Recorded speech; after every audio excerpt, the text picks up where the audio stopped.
Assalamualaikum anak-anak, selamat pagi semuanya. Apa kabar nih hari ini?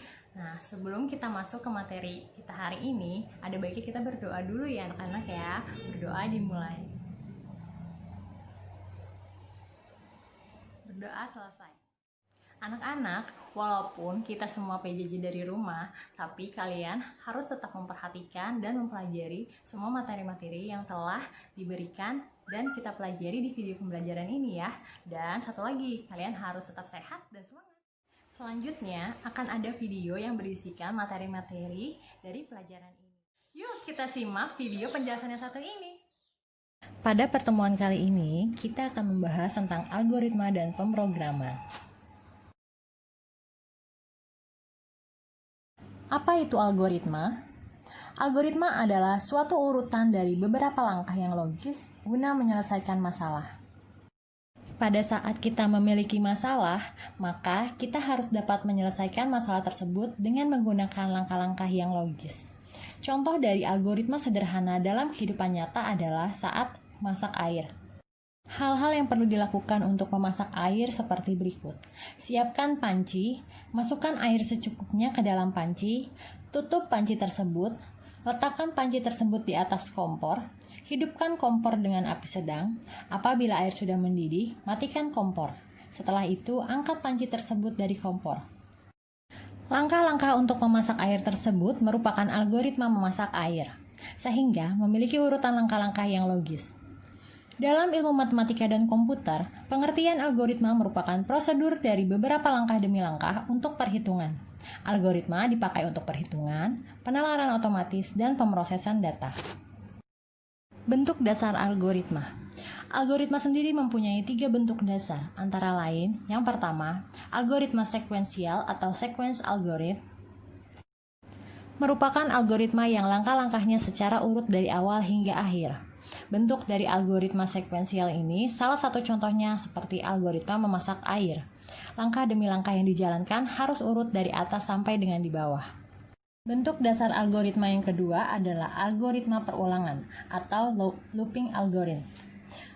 Merupakan suatu algoritma yang menjalankan beberapa langkah tertentu secara berulang-ulang atau looping. Pada masalah yang kita hadapi, ada pula sebuah langkah yang harus kita lakukan secara berulang-ulang. Contoh dari algoritma looping ini adalah algoritma menjemur pakaian. Langkah-langkahnya yaitu, siapkan jemuran. Ambil satu pakaian yang nantinya akan dijemur. Peras pakaian terlebih dahulu. Letakkan pakaian tersebut pada tiang jemuran. Lalu, ulangi langkah 2 sampai dengan 4 hingga pakaian menjadi habis.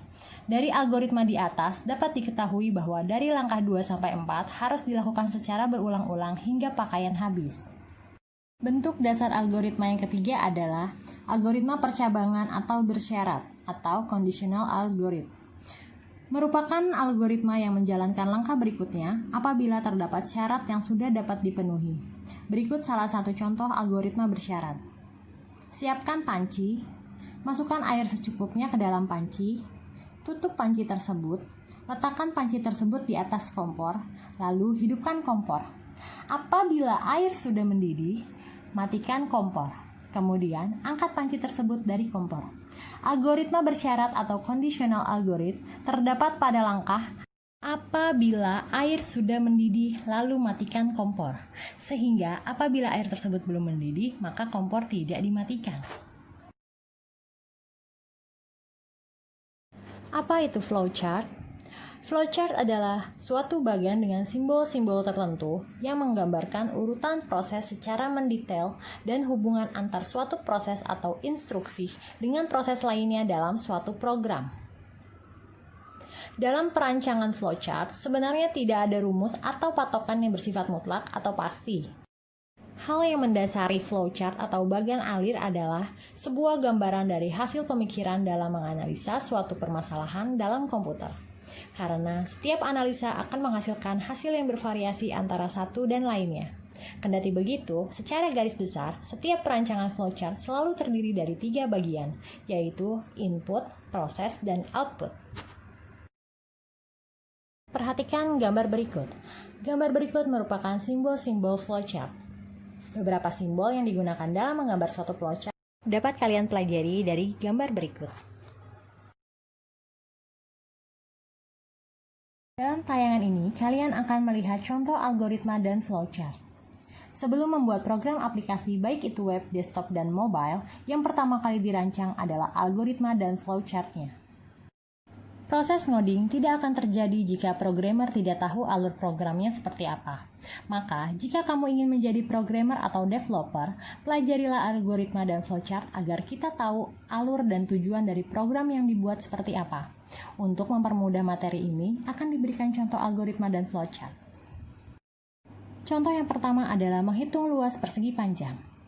Langkah pertama yang dilakukan adalah membuat algoritma luas persegi panjang. Berisi analisis, input yaitu panjang dan lebar, kemudian luas persegi panjang itu adalah L sama dengan P dikali L. Untuk algoritmanya, pertama, inputkan panjang, kemudian inputkan lebar. Lalu rumus untuk menghitung L yaitu L sama dengan P kali L. Langkah kedua, membuat flowchart luas persegi panjang berdasarkan algoritma yang telah kita buat.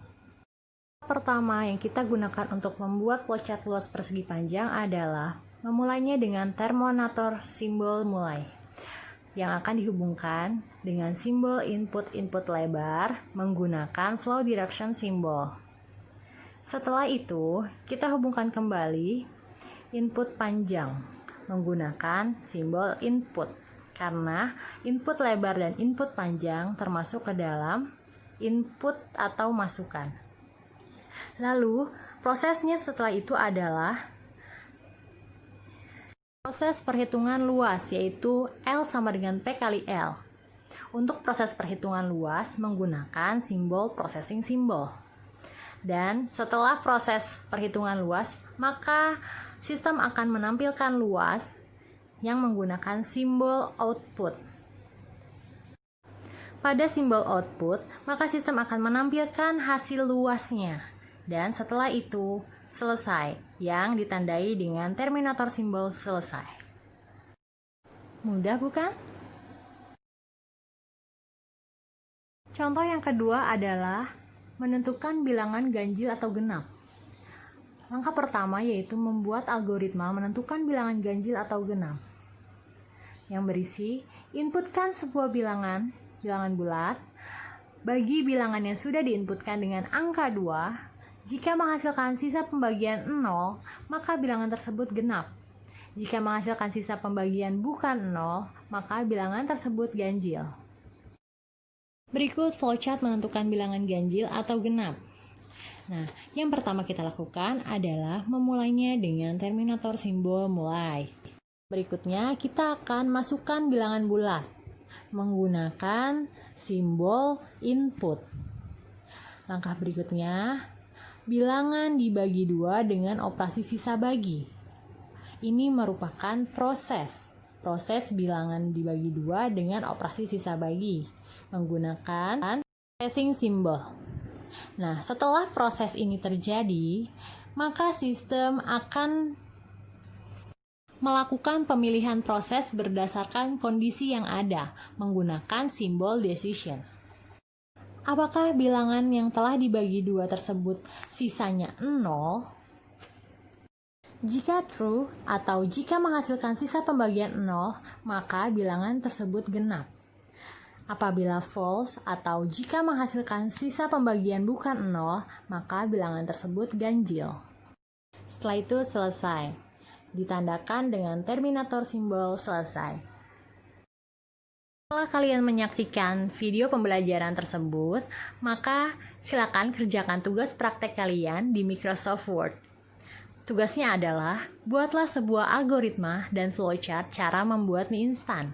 Kerjakan tugas ini di Microsoft Word menggunakan cara-cara yang telah saya jelaskan. Kerjakan tugas dengan baik untuk mendapatkan nilai praktek. Apabila terdapat kendala dalam pengerjaan, silakan hubungi saya. Tugas dikumpulkan hanya melalui GCR, bukan WhatsApp. Tugas dikumpulkan paling lambat hari Kamis, 8 Oktober 2020. Nah, gimana tadi video penjelasan materi kali ini? Sudah cukup jelas kan? Jangan lupa tugasnya nanti dikerjakan, kemudian dikumpulkan di Google Classroom masing-masing ya. Terima kasih sudah menyaksikan video pembelajaran saya kali ini anak-anak. Sampai bertemu di video-video selanjutnya. Assalamualaikum warahmatullahi wabarakatuh.